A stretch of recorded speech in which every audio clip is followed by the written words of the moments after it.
Hello, everybody. Scott Golden here, Golden Opportunities Coaching. Welcome to those of you who are new around here.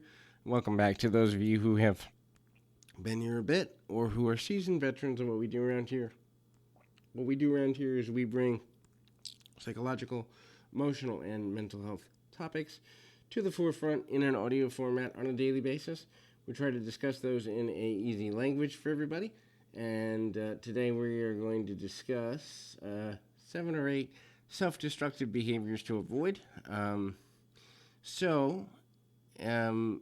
Please like, subscribe, comment below if there's something we can help you with. There's over 230 audios for you to check out, and we're always adding to that catalog in any event. So, being shallow with your emotions. So, shallow emotions are very basic. When someone asks how you are, you say, fine. And that's the end of it. You don't expand. If you're sad, you say, yeah, I'm a little down. If you're angry, you say, yeah, I'm frustrated. And you leave it. They're short, tight answers. They don't give explanation. They don't give outlets for expression. The reason this is a self-destructive behavior is because you're bottling these emotions up, and they eventually will need an outlet. And usually, when you bottle up negative emotions, you will find a negative outlet for them eventually, be that other self-destructive behaviors like substance abuse or relationship hopping or gambling or any other number of negative things. Another self-destructive behavior is having a past-based mindset. It is perfectly okay to look at your past and think, gee, I should have done this differently, could have done this differently, might have benefited from doing this or that. It's even useful to ask other people about their opinions on how you can improve your life, provided that's maybe 10 to 15% at most of what you do with your time. Everything else should be forward motion. Everything else should be progress related, getting yourself closer to your goals, dreams, and aspirations. When you live more than about 10% of your life with a past-based mindset, you will eventually self-destruct because you can't go back and change the past. Therefore, you're going to make yourself feel less effective, efficient, and overall useful in your own life. Next is losing your self-identity. So, losing your self-identity can come about from a bunch of different reasons. Something as simple as holding on to belief systems that don't work for you, or connecting with toxic relationships, or taking on too much to the point where you don't take time for yourself. When you lose your self-identity, you identify yourself as just a parent, or just an employee at XYZ company, or just so-and-so's girlfriend, boyfriend, just here, just existing.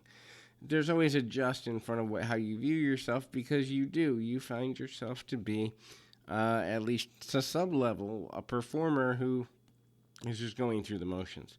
This is never a good thing. So the next is having no boundaries. So boundaries and being harsh is a difficult thing to learn for some people. You have to have your boundaries before you go into any social situation. For example, if I'm dealing with a person who is constantly late, that's a boundary, and I will not employ them anymore. But here's the thing: when I first employ somebody, I will tell them I have a lateness boundary. I will explain it to them. I'll explain how that works for me. And if they don't agree, then I don't hire them. Same goes for personal relationships, though. I have the lie boundary, which is, hey, catch you in a lie once, I'll forgive you. Catch you in a lie twice, I'll warn you. Catch you in a lie third time, don't care how much I love you, you're out of my life.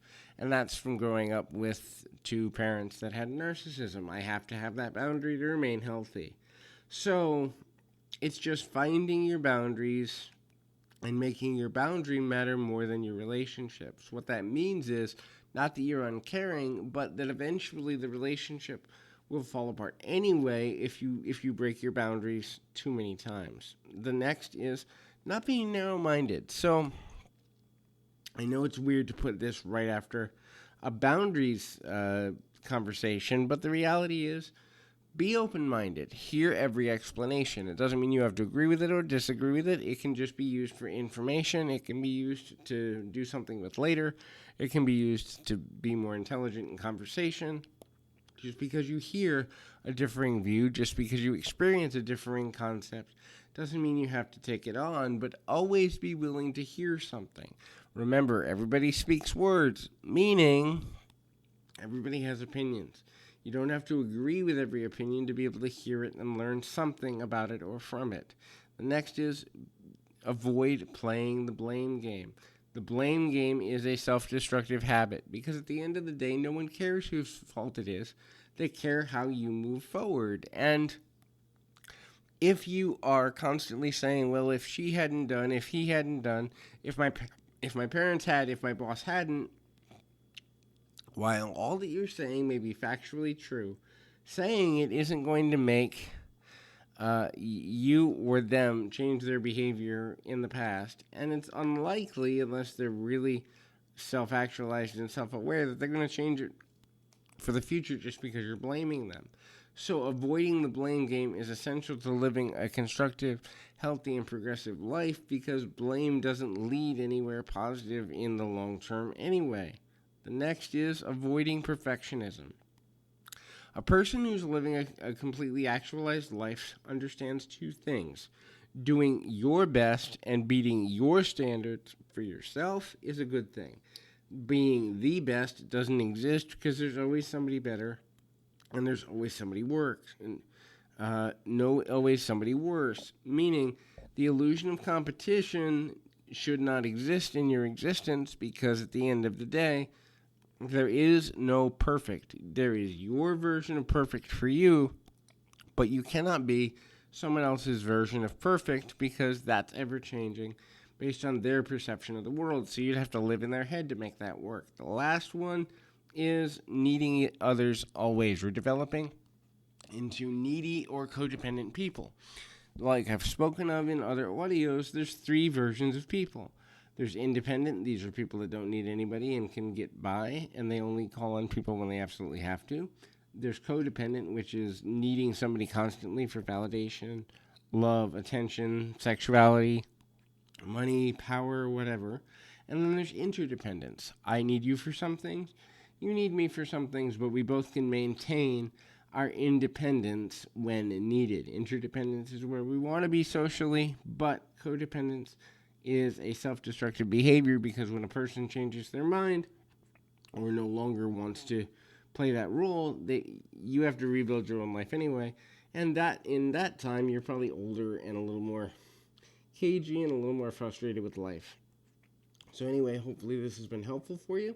Until next time, keep your feet on the ground, your mind on the moment. Until next time, everybody.